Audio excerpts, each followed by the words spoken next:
धन्यवाद आपका बहुत बहुत। भगवान के चरणों में कोटि कोटि नमन। श्रद्धा व सम्मान के योग्य सभी प्यारे धर्म संबंधियों को सदैव की जय। सबका शुभ हो। भजन लिखने वालों को प्रणाम।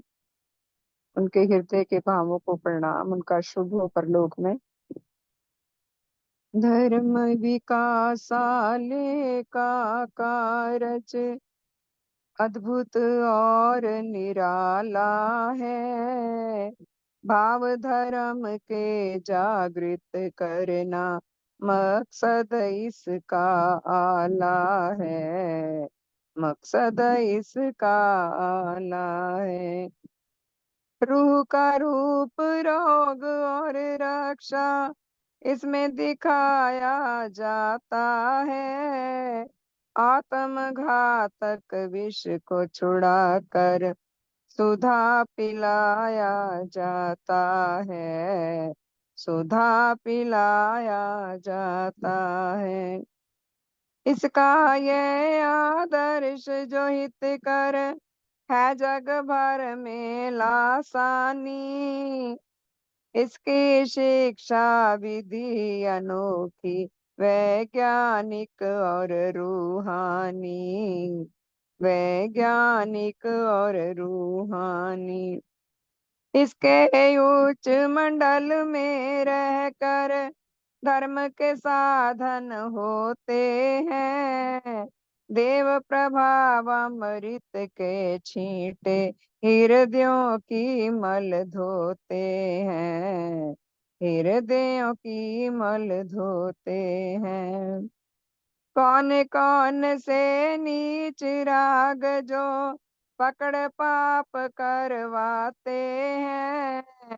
कौन मदारी दिल बंदर को अदना नाच नचाते हैं।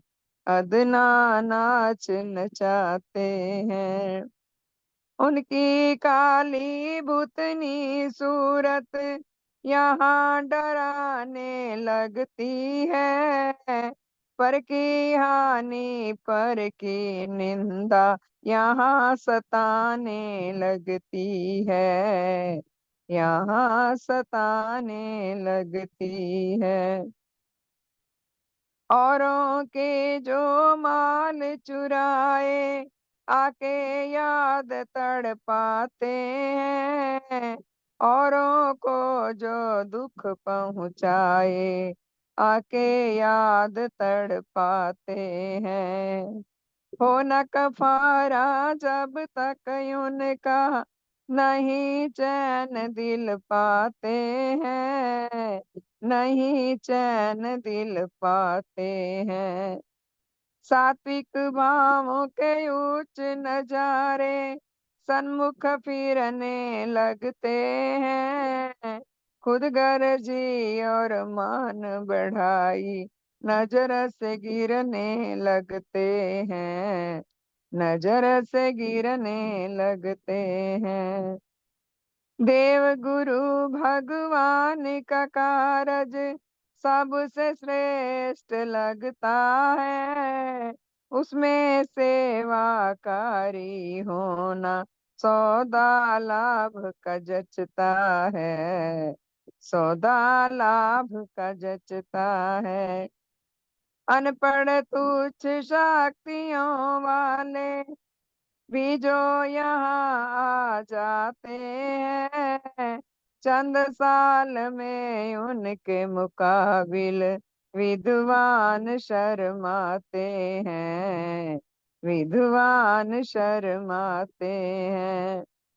ऐसे धर्म विकासाले को उन्नत अधिक बनाए हम। उसकी मदद से धर्म के पथ पर उन्नत होते जाए हम। उन्नत होते जाए हम। ऐसे धर्म विकासाले को उन्नत अधिक बनाए हम।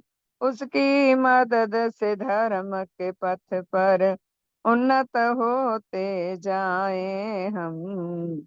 उन्नत होते जाए हम। धर्म विकासाले का कारज अद्भुत और निराला है। भाव धर्म के जागृत करना मकसद इसका आला है। मकसद इसका आला है। मकसद इसका आला है। धन्यवाद जी, सबका शुभ हो। बहुत बहुत धन्यवाद बहन जी, आपका बहुत बहुत धन्यवाद। बहुत ही सुंदर भजन है, दोनों ही भजन बड़े कमाल के हैं। विश्व शिरोमणि विश्ववादी परम पूज्य भगवान देवात्मा के द्वारा स्थापित देव समाज धर्म विकासालय के विषय में ये लिखे हुए भजन बहुत अलौकिक भजन है, साधारण भजन नहीं है। एक एक शब्द का अपना एक गहरा मीनिंग है, गहरा अर्थ है, और फिर उन शब्दों के समूह को मिलाकर उसका एक नया अर्थ निकलता है जो बहुत सुंदर, बहुत सारगर्भित है।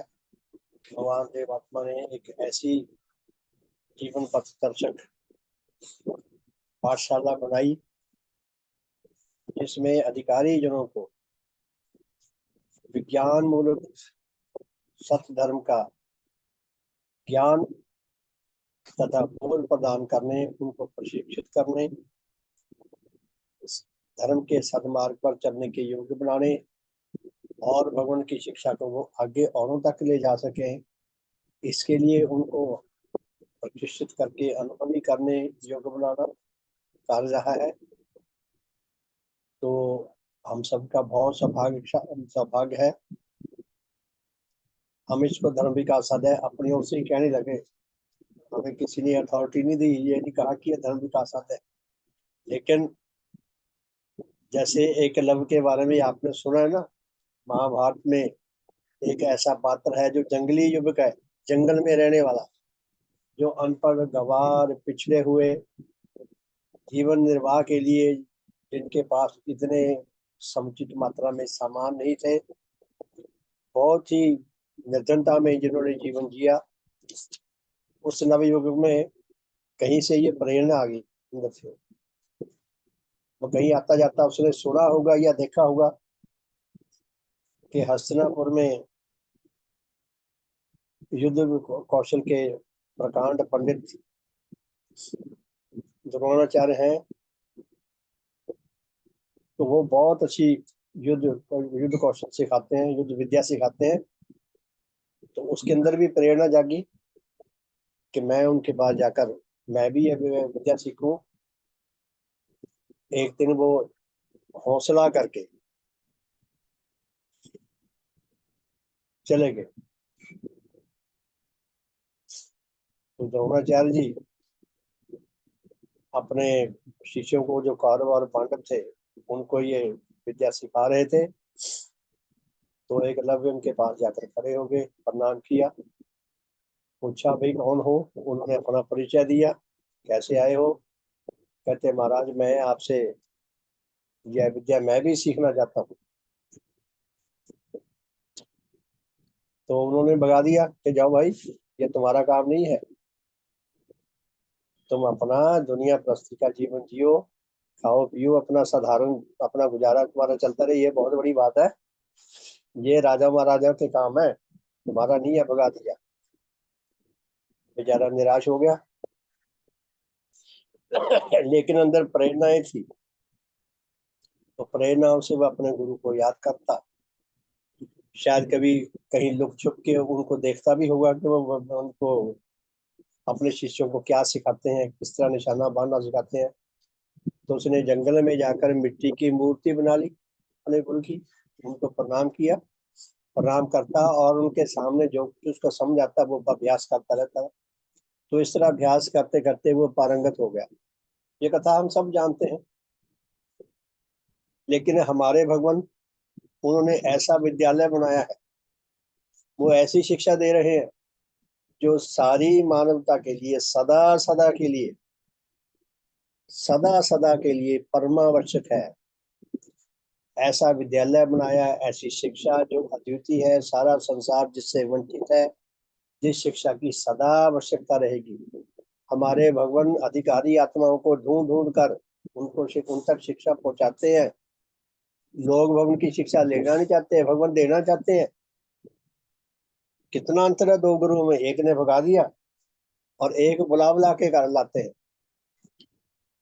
तो हमारा सौभाग्य बहुत बड़ा है कि हमें इस शिक्षा को पाठ करने का, विचार करने का, एक दूसरों के अनुभवों को सुनने का, आपस में अपने व्यूज एक्सचेंज करने का,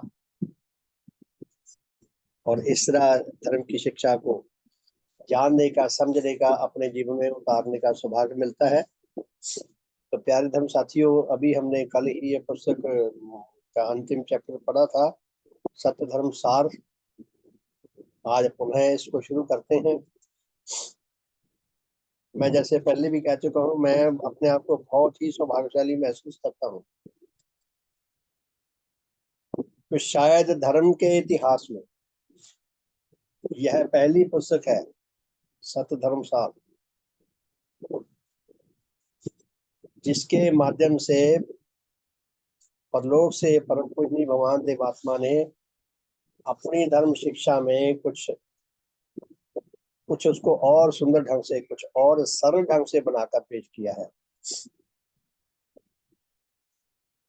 विज्ञान सलाह देता है, विज्ञान किसी को हुक्म नहीं देता, आदेश नहीं देता। विज्ञान सलाह देता है और धर्म आदेश देता है, हुक्म देता है धर्म। आदेश देने का अधिकार किसे है? आदेश देने का अधिकार उसी को है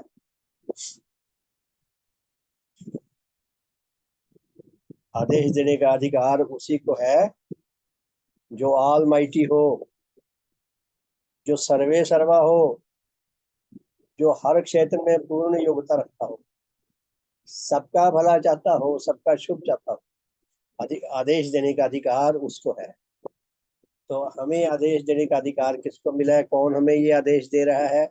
इसके माध्यम से प्रकृति माता, प्रकृति का विकास क्रम और प्रकृति माता के विकास क्रम के सच्चे प्रतिनिधि, सच्चे एम्बेसडर, सच्चे उसके अवतार परम पूजनीय भगवान देवात्मा के धर्म जगत में शायद ये पहली घटना है कि धर्म की पुस्तक में सुधार किया गया है।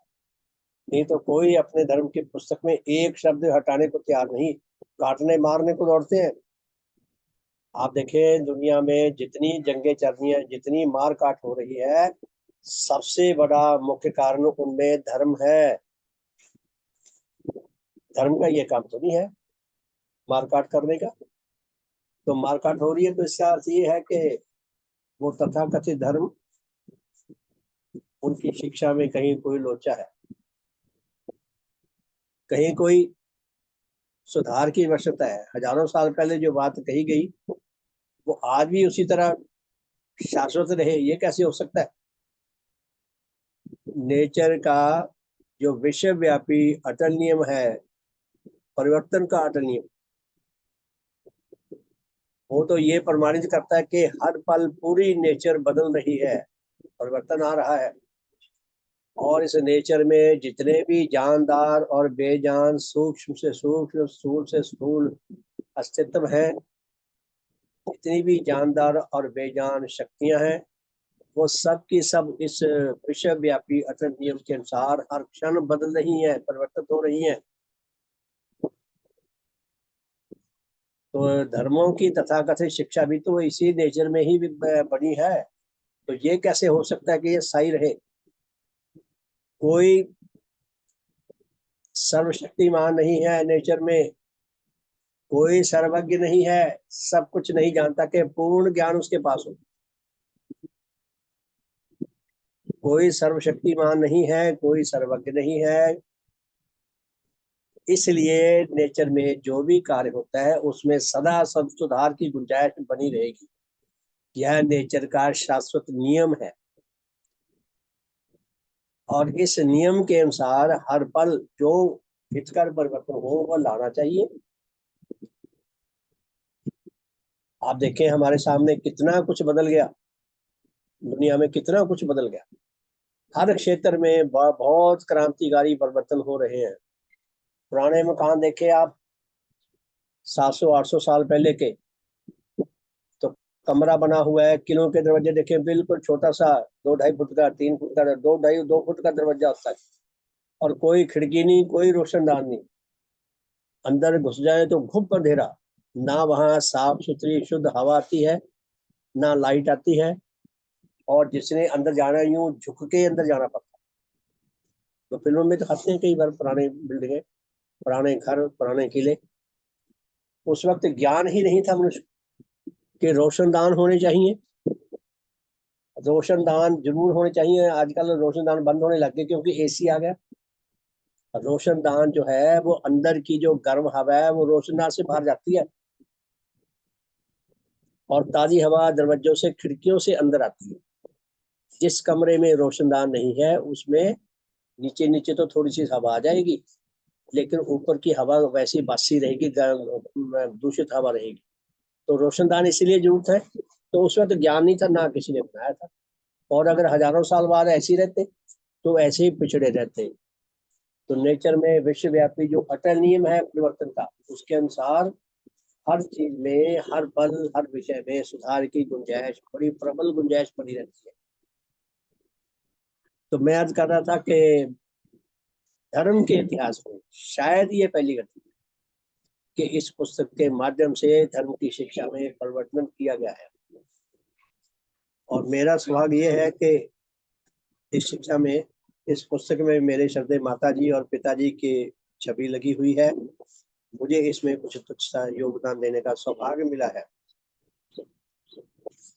शायद कभी इतिहास में अगर कोई ऐसी बात हुई, खोज की गई कि सबसे पहले धर्म की शिक्षा में परिवर्तन का किस पुस्तक में हुआ था, शायद इस पुस्तक का कभी हजारों साल बाद जिक्र आए और पूछे कि भी ये कदम किसने उठाया था, तो सदधर्म बोध मिशन का नाम आएगा कि उन्होंने सुधार किया था।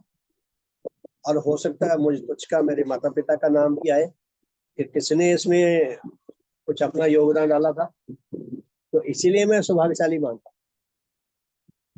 तो इस पुस्तक का हम पाठ करेंगे। तो पहले जो सबसे मूल्यवान बात है वो देखते हैं, समर्पण। कि यह पुस्तक, यह ग्रंथ किसको समर्पित किया गया है, किसकी याद में, किसके स्मरण में यह पुस्तक रची गई है। तो इसमें लिखा कि आप पृष्ठ खोलें, ये जो सूची पत्र है उससे पहले ही है ये समर्पण का। सत्य धर्म प्रवर्तक परम पूजनीय भगवान देवात्मा को तथा प्रत्येक देश, प्रत्येक जाति, प्रत्येक वर्ण, प्रत्येक संप्रदाय एवं प्रत्येक धर्म के अधिकारी जनों को, जो ऐसी जीवन शिक्षा की खोज में है जो धर्म और विज्ञान में सामंजस्य स्थापित कर पूरी मानवता को एक सूत्र में पिरो सके और उनका सर्वोच्च आत्मिक हित कर उन्हें प्रकृति के विकास क्रम का साथी बनाकर उनका मनुष्य जीवन सफल कर सके। कि यह पुस्तक किनको समर्पित है? सबसे पहले तो परम पूजनीय भगवान देवात्मा को, जिनके सूक्ष्म संरक्षण में इस पुस्तक का सृजन हुआ, भगवान को समर्पित है। और उसके बाद प्रत्येक देश, प्रत्येक जाति, प्रत्येक वर्ण, प्रत्येक संप्रदाय तथा प्रत्येक धर्म के उन अधिकारी आत्माओं को, उन अधिकारी जनों को यह पुस्तक समर्पित है, जिनको, जो ऐसी जीवन शिक्षा की खोज में है, जो सत्य धर्म की खोज में है, जो उनको सत्य धर्म मिल नहीं रहा, सत्य धर्म की खोज में है, जो धर्म और विज्ञान में सामंजस्य स्थापित कर सके। ऐसी शिक्षा की खोज में है जो विज्ञान पर आधारित हो, जो धर्म और विज्ञान में आपस में सामंजस्य ला सके, कुछ मेल ला सके, और पूरी मानवता को उच्च मेल के सूत्र में पिरो सके। अब दुनिया में सबसे ज्यादा लोग फटे हुए हैं धर्म के नाम पे। तो भगवान की शिक्षा जो उच्च मेल आती है, जो उच्च मेल में ला सके सारी मानवता को और उनका सर्वोच्च आत्मिक हित कर उन्हें प्रकृति के विकास क्रम का साथी बनाकर उनका मनुष्य जीवन सफल कर सके। कि उन लोगों को ये पुस्तक समर्पित है जो सत्य धर्म की तलाश में है, जो विज्ञान मूलक सत्य धर्म की तलाश में है, ऐसे धर्म की तलाश में है जिसकी शिक्षा अद्वितीय हो, हमारे जीवन के सब पक्षों में उच्च मेल लाने वाली हो, उच्च रस लाने वाली हो, उच्च सुख लाने वाली हो। जिनको ऐसे धर्म की तलाश है, यह पुस्तक उनके लिए समर्पित है, अनाधिकारियों के लिए नहीं। उनके तो पल्ले नहीं पड़ेगी बात, ना वो सुनना चाहेंगे ना उनके पल्ले पड़े, वो तो रिजेक्ट करके चले जाएंगे। तो उसके बाद आता है सूची पत्र, ये पढ़ने की जरूरत नहीं। और फिर प्रस्तावना पढ़ के पहले लेसन पे चलेंगे। सत्य धर्म विज्ञान सम्मत धर्म है। यह पुस्तक जिस धर्म के ऊपर लिखी गई है वो विज्ञान सम्मत है, यानी कि भगवान ने जो धर्म की शिक्षा लिखी है, विज्ञान उसकी साक्षी देता है, उसकी गवाही देता है कि ये धर्म बिल्कुल सही है। इसकी प्रत्येक बात को जांच पड़ताल करके उसका सही निर्णय जाना जा सकता है। और धर्म के मर्म की व्याख्या है कि विज्ञान इस बात की साक्षी देता है कि यह विज्ञान मूलक शिक्षा है, धर्म विज्ञान के द्वारा जांच पड़ताल की जा सकती है, और जो धर्म का मर्म है उसको तर्क के आधार पर समझा जा सकता है। इसके प्रवर्तक भगवान देवात्मा ने वैज्ञानिक विधि का धर्म की दुनिया में प्रयोग कर एक ऐतिहासिक तथा साहसिक कदम उठाया है कि इस पुस्तक के रचयिता परम पूज्य भगवान देवात्मा ने धर्म और विज्ञान का उच्च मेल आपस में पैदा करने का बहुत साहसपूर्वक कार्य किया है। नहीं तो दुनिया में मशहूर क्या है कि धर्म और विज्ञान में 36 का आंकड़ा है। वो हिंदी की आपने 36 देखे होंगे ना, जो 3 है वो लेफ्ट साइड में होता है उसका मुंह, और जो 6 है उसका राइट साइड में होता है, यानी कि एक दूसरे के साथ पीठ जुड़ी होती है। धर्मों का और विज्ञान का 36 का आंकड़ा है, एक दूसरे के साथ पीठ जोड़े, एक दूसरे की ओर मुंह नहीं करते, उनका उच्च मेल नहीं है, दूरी है उनकी। लेकिन परम पूज्य भगवान देवात्मा ने 36 की बजाय 63 बना दिया। सिक्का जो था वो लेफ्ट साइड में कर दिया और 3 जो था वो राइट साइड में कर दिया, यानी कि 3 और 6 का मुंह एक दूसरे की ओर होगा, उच्च मेल पैदा कर दिया। उन्होंने विज्ञान और धर्म को आपस में जोड़ दिया कि विज्ञान और धर्म दोनों एक दूसरे के सपोर्टर बना दिए।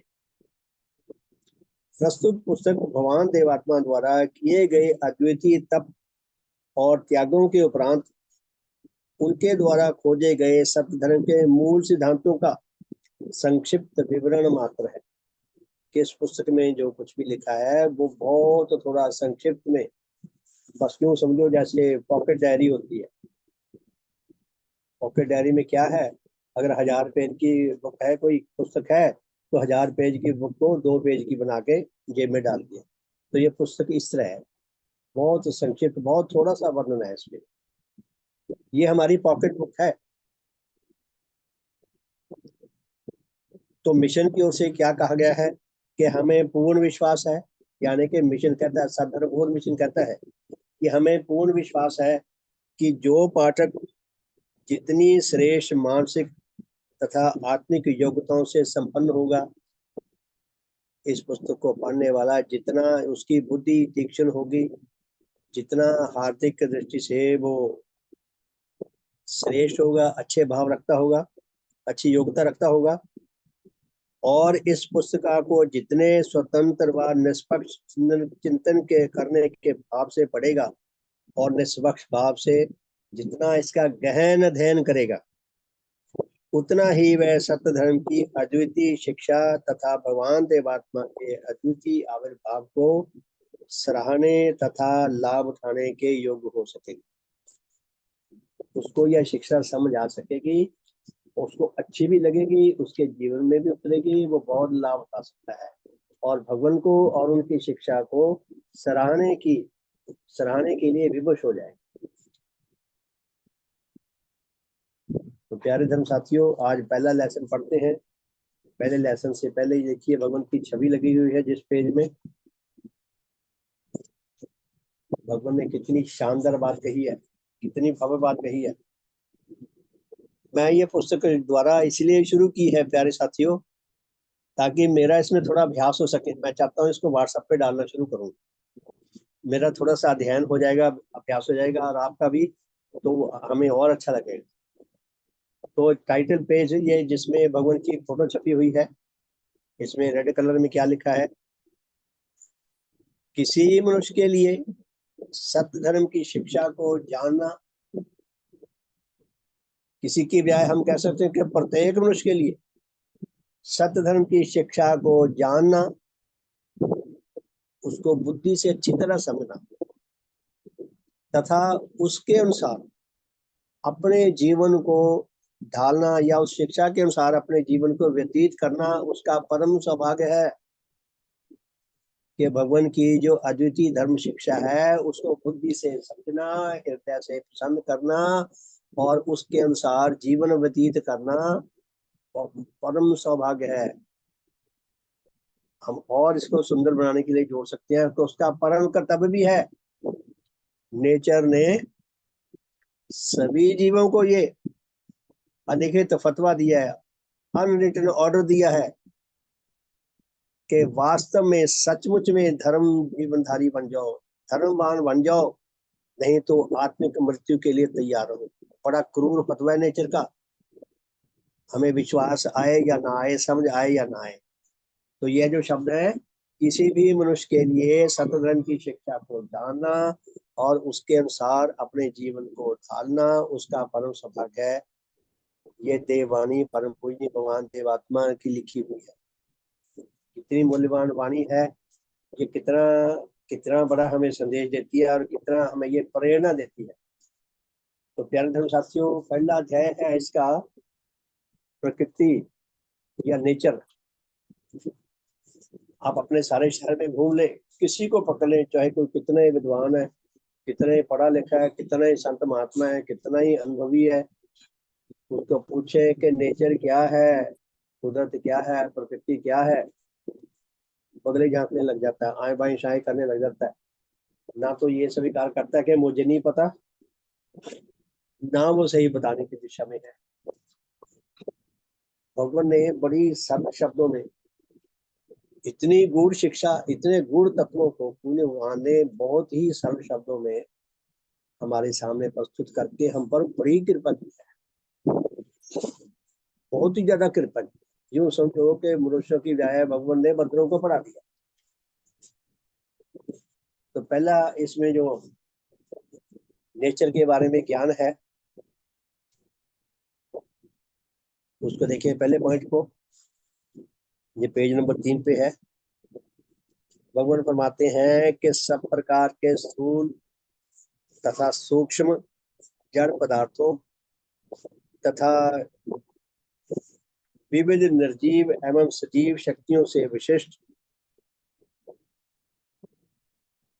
छोटे और बड़े अनगिनत, अनकाउंटेड, इतने ज्यादा है जो गिने नहीं जा सकते, अगणित निर्जीव एवं सजीव अस्तित्वों से भरपूर जो एक पूर्ण अस्तित्व है, उसी का नाम प्रकृति, कुदरत, नेचर, विश्व सृष्टि है। भगवान क्या फरमाते हैं सरल शब्दों में, हम रोज ही सुनते हैं लगभग, कि प्रत्येक छोटे से छोटे, बड़े से बड़े, सूक्ष्म सूक्ष्म से सूक्ष्म, स्थूल से स्थूल, जानदार और बेजान अस्तित्वों तथा प्रत्येक जीवित तथा अजीवित शक्तियों के मेल से, उनके जोड़ से जो एक नया अस्तित्व हमारे सामने उभर कर हमें दिखाई देता है, वो नेचर है। मैं दृष्टांत दिया करता हूँ, हम अपने घर को देखें, बिल्डिंग को देखें, भवन को देखें। भवन हमारे सामने बने हैं, हमने खुद बनाए हैं, परसों हमने पैसे इकट्ठे करके और बनाए हैं। कितने हमारा सबका अनुभव है, लोगों के बनते देखे हैं कि जो जितने भी भवन है उनमें मोटे रूम में क्या मटेरियल लगा है। पहले तो धरती लगी है, धरती न होती तो भवन कहाँ से बनता, पुल कहाँ से बनते। फिर उसके अंदर मट्टी लगी है, सीमेंट लगा है, बजरी लगी है, रोड़ी लगी है, ईंटें लगी हैं, लोहा लगा है, पानी लगा है, गर्मी लगी है, सर्दी लगी है, गर्मी और सर्दी का भी हाथ है। जो लेंटर गर्मियों में पड़ता है वो लेंटर उतना मजबूत नहीं होता, जो लेंटर सर्दियों में पड़ता है वो ज्यादा मजबूत होता है। यानी कि लेंटर जो है सीमेंट को जितना ठंडक पड़े, जितना उसको सूखने में धीरे धीरे सूखे, वो ज्यादा मजबूती आती है। तो गर्मियों में एकदम सूख जाता है। तो जितना बुद्धि लगी है इंसान की, जितना अनुभव लगा है, जितना परिश्रम लगा है, और मटेरियल जो है सारा नेचर ने दिया है, हमें किसी ने और ने मटेरियल नहीं दिया, सारा ये मटेरियल नेचर का पैदा किया हुआ है। तो उन सब के विधिवत जोड़ का नाम भवन है, बिल्डिंग है, घर है, पुल है।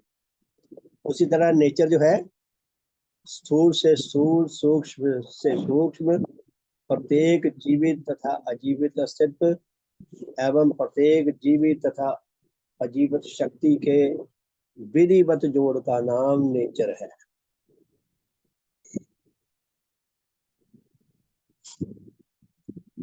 एकमात्र यही प्रकृति सत्य है। प्रकृति नेचर सत्य है, सचमुच में है। प्रकृति हमें दिखती नहीं है, जोड़ तो हमें दिख जाएगा, लेकिन जोड़ के दो ईंटों के जोड़ में जो है वो जोड़ तो लाइन दिखती है, लकीर पड़ी हुई, लेकिन प्रकृति कहाँ घुसी हुई है ये नहीं दिखती। लेकिन प्रकृति है, तभी उनसे भी जोड़ रखी है ईंटों को।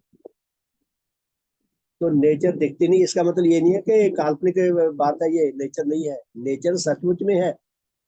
नेचर का हमें प्रमाण मिलता है बार बार बार। आप देखिए हमारी धरती जो है सूर्य के इर्द गिर्द अंडाकार घूमती है, ये पूरी गोल क्यों नहीं घूमती? लाखों करोड़ों अरबों साल से जब से ये घूम रही है सूर्य के इर्द गिर्द अंडाकार गोलाई में घूमती है। जैसे अंडा लंबा सा होता है ना, पूरा गोल नहीं होता, गेंद पूरी गोल होती है। तो ये अंडाकार घूमती है। जब वो तारीख आती है, वो महीना आता है, वो सिस्टम आता है, तो धरती अपनी उसी गति से घूमती है। तो बाहर की जो आकाश गंगाएं हैं, बाहर के जो ग्रह उपग्रह हैं, वो भी हमारे सौर मंडल को प्रभावित करते हैं। और उनके घूमने से, उनके प्रभावित करने से, उनकी ग्रेविटेशन पावर से हमारी ये जो धरती है ये सूर्य के इर्द गिर्द अंडाकार घूमती है। तो सर्दियों में तो दिन हो जाते हैं छोटे और रातें हो जाती है बड़ी, और गर्मियों में दिन बड़े हो जाते हैं, रातें छोटी हो जाती है। तो ये अंडाकार घूमती है, ये जो है अपने आप में देखो नेचर का कितना बड़ा चमत्कार है। तो पुण्य भगवान क्या कहते हैं, एकमात्र यही प्रकृति सत्य है। हमें खाली ये इसलिए नहीं मानना कि देवात्मा ने कहा है, हमारा निजी अनुभव भी होना चाहिए उसमें कि हाँ जी मुझे भी विश्वास है कि प्रकृति सचमुच में है। हम किसी के पास जाएं उसको भगवान की शिक्षा बताने, वो हमें कहीं पकड़ के फंसा के बैठ जाए कि बताओ जी सिद्ध करो। अगर तो कोई अनाधिकारी है, चाहे तेज बुद्धि का ही हो, अगर वो यही चाहता है कि मैंने इनको परेशान ही करना है, तो ऐसे लोगों के साथ बात नहीं किया करते। मेरे पास एक मेरा मित्र आता था, दोपहर में आया 1 बजे के आसपास। और जी कैसे आए? बस कहता मैं घर में बोर हो रहा था, मैंने सोचा आपसे मिला हूँ। अच्छा भाई, कहता जी कुछ बताओ। मैंने बताया, 1 घंटा मेरा दिमाग चाटा उसने। तो 1 घंटा दिमाग चाट के कहता मैं तो बस एंटरटेनमेंट करने आया था। अब क्या कहेंगे, कुछ सीखने नहीं आया, मैं घर में बोर हो रहा था, चलो ये इसका दिमाग चाटने। तो ऐसे लोगों से हमें बचना भी है, जो अनाधिकारी हो जाए दिमाग चाटने। तो नेचर सचमुच में है, इसके प्रमाण मिलते हैं। गर्मी आती है, सर्दी आती है, बरसात आती है, ऋतुएं बदलती हैं। और ऋतुओं के अनुसार जो वनस्पति जगत के जो अलग अलग प्रजातियों के पेड़ पौधे हैं, वो भी अपने ऋतु के अनुसार ही खिलते हैं और ऋतु के अनुसार फल आते हैं। सब ऋतु के अनुसार चलता है। तो ये नेचर का चमत्कार है। ऐसा नहीं है कि सूर्य निकलना भूल गया हो कभी, करोड़ों साल में एक क्षण के लिए भी ऐसा नहीं हुआ कि आज सूरज नहीं निकला, रात ही रही। वो नेचर के ग्रह के चक्कर में सूरज ना दिखाई दे, या खूब बादल हो, वो अलग चीज है, खूब आंधी हो, आकाश काला हो, नहीं तो नेचर का जो सिस्टम है यूनिवर्सल लॉ, इसलिए कहा गया कि वो अटल होते हैं। तो नेचर 100% विश्वसनीय है अपने कार्य से। तो भगवान क्या कहते हैं, एकमात्र यही प्रकृति सत्य है। नेचर है, सचमुच में है, यही प्रकृति सत्य है। इस प्रकृति के भिन्न और इससे अतीत और कोई अस्तित्व सत्य नहीं, कि नेचर को छोड़कर और कोई अस्तित्व ऐसा नहीं जो सत्य हो। जो भी अस्तित्व है नेचर के अंदर है, नेचर से बाहर कोई नहीं है। नेचर से बाहर ना तो कोई है ना कोई हो सकता है।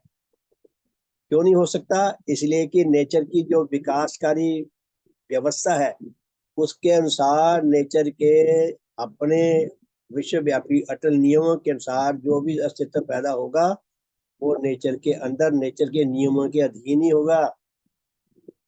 हम सब अस्तित्व में सदा सदा घूमते रहेंगे। जब हम मर जाएंगे ना, जब हमारे अवशेष चाहे नदियों में तरा दिए जाए, चाहे जमीन में दबा दिए जाए, वो हमारे अवशेष भी घूमते रहेंगे, सदा सदा घूमते रहेंगे। जिधर जिधर धरती जाएगी हमारा अवशेष भी, राख भी हमारी साथ साथ ही घूमती रहेगी। तो प्रत्येक अस्तित्व घूम रहा है। देखो नेचर ने किसी को स्पेयर नहीं किया। तो क्या कहा कि एकमात्र यही प्रकृति सत्य है।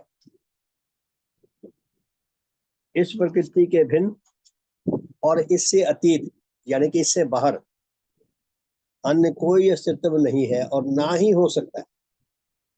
जितना हमें नेचर का ज्ञान है, वैज्ञानिकों ने जितना ज्ञान खोजा है, जितना ज्ञान है, जितना हमारा अनुभव है, उसके आधार पर अब देखिए कि मनुष्य कितना छोटा है नेचर की तुलना में। पुण्य भगवान ने कितनी शानदार बात कह दी कि नेचर में सॉरी के हिमालय पर्वत की तुलना में राई के दाने की तो कोई हैसियत है। नेचर की तुलना में भगवान कहते मेरी वो भी हैसियत नहीं है। अगर भगवान देवात्मा नेचर की तुलना में बहुत छोटे हैं तो हम कहाँ ठहरते हैं? हम कहाँ ठहरते हैं? हम कल्पना करें जो भगवान, जो आध्यात्मिक जगत के देव सूर्य हैं, सारी मानवता से एकदम विपरीत और उच्च प्रजाति के मनुष्य हैं और धर्म जगत के सूर्य हैं। अगर वो नेचर की तुलना में कोई हैसियत नहीं रखते तो हम कहाँ ठहरते हैं? कितनी दीनता, दीनता की बात की है भगवान ने। भगवान ने ये नहीं कहा कि हम परमात्मी, मैं ही सब कुछ हूँ, तुम सब मेरे अधीन हो, नेचर भी मेरे अधीन है। ऐसा भगवान ने कुछ नहीं कहा। जो प्रकृति के सत्य है वो बोले। तो भगवान कहते हैं कि नेचर सचमुच में है और नेचर जो कुछ है नेचर के अंदर है, नेचर के अटल नियमों के अनुसार है। नियमों के बिना नहीं, कुछ नहीं है। अटकल बच्चू नहीं है जो भी है। ऐसा नहीं है उसके पैदा होने का नियम तो कोई नहीं, लेकिन वो पैदा हो गया, बिल्कुल नहीं ऐसा कोई। और नेचर के अंदर है, नेचर से बाहर कुछ नहीं है, ना ही हो सकता है।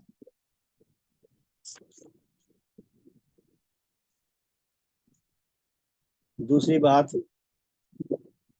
प्रकृति के अंतर्गत सब प्रकार के निर्जीव तथा सजीव अस्तित्व, नेचर में जितने भी अस्तित्व है, चाहे जानदार है चाहे बेजान है, सब प्रकार के निर्जीव और सब प्रकार के सजीव अस्तित्व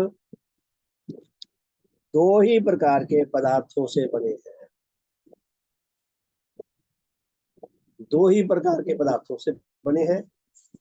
जब वैज्ञानिक आधार पर उनका एनालाइज किया जाता है, एक्सपेरिमेंट करके देखा जाए भी और क्या क्या चीजें इसके अंदर जुड़ी हुई है, तो अंत में जो रिजल्ट आएगा दो ही पदार्थ मिलेंगे, जिनमें से एक का नाम जड़ पदार्थ है और दूसरे का नाम शक्ति है। तीसरा कुछ नहीं मिलेगा। अब यहाँ कहीं सिर्फ ऐसा भी कह देते हैं कि आप शक्ति को पदार्थ कह रही है। देखा जाए तो शक्ति भी तो पदार्थ ही है, शक्तिमय पदार्थ है वो। या किसी बात को समझाने के लिए पदार्थ का, शब्द का सहारा लिया, बेशक वो शक्ति है लेकिन शक्तिमय पदार्थ। तो एक बात को समझाने के लिए शब्दों का ही सहारा लेना पड़ता है। तो भगवान ने कहा कि ये विज्ञानिकों की खोज है, भगवान की खोज नहीं है ये। वैज्ञानिकों की खोज का सहारा लेकर भगवान ने विज्ञान मूलक धर्म की खोज की है। तो जितने भी अस्तित्व हैं वो केवल दो ही प्रकार के पदार्थों से बने हैं, उसमें उनमें तीसरा पदार्थ कोई नहीं है। जड़ पदार्थ स्थूल आकार जैसे है, जिनके आकार है, वजन है जिनके अंदर, और शक्ति, उन दोनों के समिष्टि से बने हैं। अब हम तो सारी उम्र टकरे मारते रहे, सारी उम्र रिसर्च करते रहे इसी एक ही आदेश पे, इससे बाहर नहीं जा सकते। इतना काट्य शब्द है कि हमारे लिए इससे बाहर भागने का रास्ता ही नहीं छोड़ा। जैसे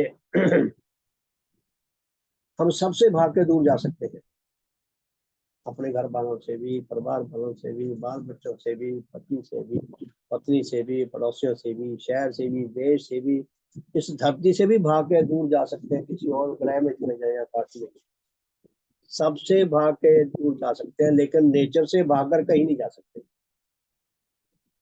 इतना अकाट्य सत्य है। तो भगवान क्या फरमाते हैं कि नेचर सचमुच में है, और इसमें जितने भी अस्तित्व है, भगवान ने हमें कितना स्थूल सहारा दिया है, हमें कितना दृढ़, भगवान ने हमें कितना दृढ़ और कितना अकट सिद्धांत या दृष्टांत दिया है। कोई अगर हमारे साथ कोई अच्छी बुद्धि वाला, अच्छी समझ वाला, जो पक्षपाती ना हो, अच्छी समझ रखता हो, तो उसको बात माननी ही पड़ेगी, अंत में यही आना पड़ेगा। तो नेचर में प्रत्येक अस्तित्व, चाहे जानदार है चाहे बेजान है, वो दो ही प्रकार के पदार्थों के मेल से बना है, जिनमें एक का नाम जड़ पदार्थ है और एक का नाम शक्ति है। अब तीसरा देखें, प्रकृति या नेचर परिवर्तनशील है। नेचर में जो भी परिवर्तन होता है वो अटल नियमों के अनुसार होता है। अटल नियम है तो परिवर्तन होता रहेगा। नेचर में हर क्षण हर पल परिवर्तन होता रहता है। नेचर में एक क्षण के लिए भी परिवर्तन का क्रम रुकता नहीं है। हमारा क्लॉक है, ये तो रुक जाता है, अगर ठीक है मशीन, इसकी सेल ठीक है, तो ये निरंतर चलता रहता, सही टाइम देगा। अगर एक सेकंड के लिए भी रुक गया तो पीछे हो जाएगा, थोड़ा तेज हो गया तो आगे चला जाएगा। तो नेचर का जो परिवर्तन का नियम है, हर क्षण रुकना उसके भाग्य में है ही नहीं। हर क्षण परिवर्तन का जो ये नियम है अपना कार्य करता रहता है। तो क्या कहा है कि प्रकृति परिवर्तनशील है। हम जैसे कहते हैं इसको घोट के पी जाए इस शिक्षा को। अगर किसी से हमें हितकर बातचीत करने का सौभाग्य मिले तो हम अपने अनुभव से उसको बता सके, उसका भले का मार्ग खोल सके। तो प्रकृति हर क्षण परिवर्तनशील है, और हम सब प्रकृति के अंदर है, तो हम भी परिवर्तनशील है। ऐसा नहीं हो सकता प्रकृति तो बदल रही है, हमें उसमें नहीं है। आप देखो कुकर में दाल चढ़ाते हैं, चने चढ़ाते हैं, सब्जी कुछ भी चढ़ा दे, जब गैस पे रख दिया, ऐसा तो है नहीं कि कुकर तो गर्म होगा सब्जी ठंडी रहेगी, उस पर कोई असर, इम्पॉसिबल है। अगर सारी प्रकृति परिवर्तनशील है तो उसके अंदर जो कुछ भी है उसके वो भी उसी के प्रभावों के अधीन है, उसमें भी परिवर्तन आएगा, डेफिनेटली आएगा। प्रकृति में यह परिवर्तन उसकी अपनी शक्तियों से होता है। प्रकृति में परिवर्तन कोई बाहर से नहीं, कोई भगवान नहीं कर रहा, कोई ईश्वर नहीं कर रहा। प्रकृति में जो भी परिवर्तन हो रहा है, प्रकृति के जो विश्वव्यापी अटल नियम है उन्हीं के अनुसार हो रहा है। जिस नियम को काम करने का अवसर मिल गया उसने अपना काम कर दिया, परिवर्तन हर क्षण होता है। और इस परिवर्तन में ही हमें अपना जीवन ढूंढना है। हर पल हर क्षण प्रत्येक अस्तित्व परिवर्तन हो रहा है। और फिर देखिए कितना सरल शब्दों में कितनी गहरी बात है। सचमुच में दिल करता है घूंघरू बांध के नाच। कहते हैं परिवर्तन दो प्रकार का होता है, तीसरे प्रकार का नहीं है।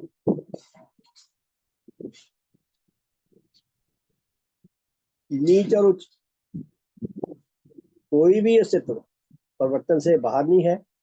और परिवर्तन होकर या तो पहले से अच्छा, पहले से मजबूत, पहले से सुंदर, पहले से शक्तिशाली, पहले से ज्ञानवान बन जाएगा, या फिर पहले से बुरा बन जाएगा, निकृष्ट बन जाएगा, या पतन की ओर उसका परिवर्तन जाएगा या विकास की ओर।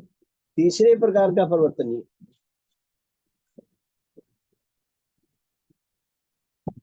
भगवान की शिक्षा कितनी अकाट्य है, कितनी जबरदस्त है, कितना हमें दृढ़ता प्रदान करती है, हमारी कितनी कंफ्यूजन दूर करती है।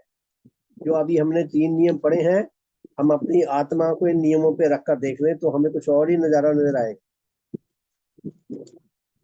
हम पहले योग की ओर फिर से ध्यान ले जाएं कि हमारा जो अस्तित्व है, पहला, ये भी 2 प्रकार के पदार्थों से बना है। एक तो हमारा स्थूल शरीर जो जड़ पदार्थों से, जड़ तत्वों से मिलकर बना है, उनकी गठन से बना है, और एक हमारी जीवनी शक्ति जिसे आत्मा कहते हैं।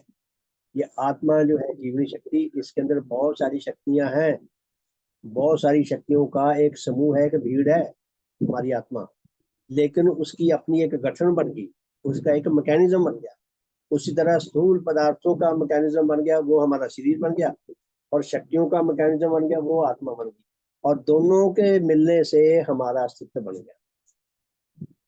ये पहले ही उसमें आदेश में जो भगवान ने दिया है, वो हमारे अस्तित्व के साथ डायरेक्ट जुड़ा हुआ है। हमारा अपना अस्तित्व भी 2 प्रकार के पदार्थों से बना है। और दूसरे में प्रकृति के अंतर्गत, मैं पीछे की ओर चला आ गया हूँ। प्रकृति के अंतर्गत सब प्रकार के अंदर जीव और सजीव अस्तित्व 2 ही प्रकार के पदार्थों से बने हैं, जिनमें से एक का नाम जड़ और दूसरे का नाम शक्ति है। तो ये 2 प्रकार के पदार्थों से बने हैं। अच्छा सॉरी, हाँ, पहले में जो ये था कि अगर प्रकृति ना होती तो हम भी पैदा ना होते। हमारे स्थूल शरीर और हमारे आत्मिक जीवन को उत्पन्न करने वाली, विकसित करने वाली, रक्षा करने वाली, विकास करने वाली, हमें तरह तरह के सुख देने वाली, खुशियां देने वाली नेचर है, प्रकृति माता है। अगर प्रकृति ना पैदा हुई होती तो हम भी पैदा ना हुए होते। और दूसरे में हमारा अस्तित्व इन दोनों पदार्थों से बना है। हमारे अंदर परमाणु है, बाहर जाके ढूंढने की जरूरत नहीं है, जंगलों में कहीं जाए, पहाड़ों पे जाके। और तीसरे में प्रकृति परिवर्तनशील है, हम भी परिवर्तित हो रहे हैं। आप अपनी फोटो देखें, 20 साल पहले की, 30 साल पहले की, और आज कैसे है। हम सब बदल रहे हैं।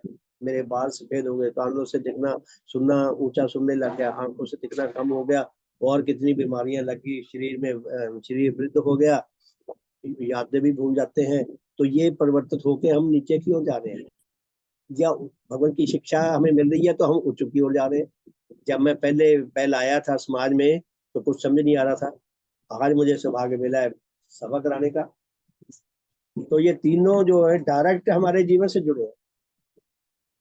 अभी ये चौथा और पढ़ लें। प्रकृति में जो अस्तित्व उच्च परिवर्तन के साथी बनते हैं, वह विकास लाभ करते हैं तथा निज योग्यता अनुसार धीरे धीरे अधिक श्रेष्ठ, अधिक सुंदर, हितकर एवं शक्तिशाली बनते जाते हैं। हमारे पास विकल्प है, ऑप्शन है। हम परिवर्तित हुए बिना नहीं रह सकते। हम जितना मर्जी जोर लगा लें कि हमने नहीं बदलना, ऐसे ही रहेंगे जैसे हैं, ऐसा हो नहीं सकता, संभव है ये। हम डेफिनेटली परिवर्तित होंगे। हाँ, हमारा सौभाग्य है कि हम मनुष्य प्रजाति के जीव हैं, इनके पास बुद्धि है, जिनको समझ आता है। हमारे पास ऑप्शन है, विकल्प है कि मैं नीचे परिवर्तन की ओर जाऊं, नीचे बनूं पहले से, या उच्च बनूं। हमें उच्च परिवर्तन की ओर जाना चाहिए। ये परिवर्तित हो गए, हम नीचे ना बने। तो इसमें क्या दिया है, प्रकृति में जो अस्तित्व उच्च परिवर्तन के साथी होते हैं, वे विकास लाभ करते हैं तथा निज योग्यता के अनुसार धीरे धीरे अधिक श्रेष्ठ, अधिक सुंदर, अधिक हितकर एवं अधिक शक्तिशाली बनते हैं। जो उच्च परिवर्तन के साथी बनते हैं, वो उनका विकास होता रहता है हर पक्ष में। इसके विपरीत दूसरी ओर जो अस्तित्व उच्च परिवर्तन लाभ नहीं करते या नहीं कर सकते, जब बेचारे इस योगी नहीं है कि उनके अंदर उच्च परिवर्तन आ सके, तो वे धीरे धीरे विनाश की ओर अग्रसर होते हैं। वो विनाश क्रम के साथी बनते हैं, विनष्ट होने के मार्ग पर चल पड़ते हैं तथा पतित होते होते अपने व्यक्तिगत रूप और गुणों के विचार से पूर्णतः नष्ट हो जाते हैं। तो प्यारे धर्म साथियों, हमारे पास विकल्प है, हमारे पास बुद्धि है। नेचर ने हमें ये जांच पड़ताल करने का, समझने का, अपने मार्ग को, जिस मार्ग पे हम जाना चाहते हैं, उसको निर्धारित करने का हमें नेचर ने हमें समय भी दे दिया, अधिकार भी दे दिया कि हम उच्च परिवर्तन की ओर जाए।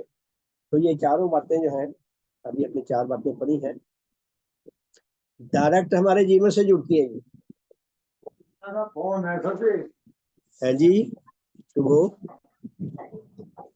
श्रीमान जी, आपका माइक बंद कर दे अग्रवाल जी।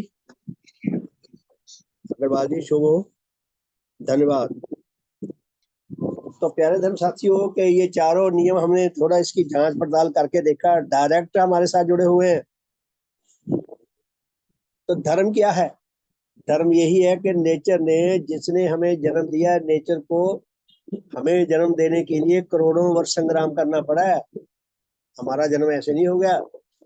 और हमारे जीवन की रक्षा करने के लिए, हमारा भला करने के लिए, हमारा विकास करने के लिए नेचर हर समय, हर पल हमें साफ हवा देती है, साफ पानी देती है, साफ ऊर्जा देती है, साफ हमें भोजन मिलता है, कितना कुछ मिलता है। नेचर चाहती है कि हम अमर होना सीख लें, कुछ जीवनधारी होना सीख लें, शुद्ध पवित्र आत्मा बनना सीख लें, कुछ रस लाभ करने के अधिकारी बन सके, कुछ खुशियां लाभ करना सीख लें, और नेचर के विकासकारी विभाग के साथ जुड़कर नेचर के सहयोगी बने। इसी में हमारी सफलता है।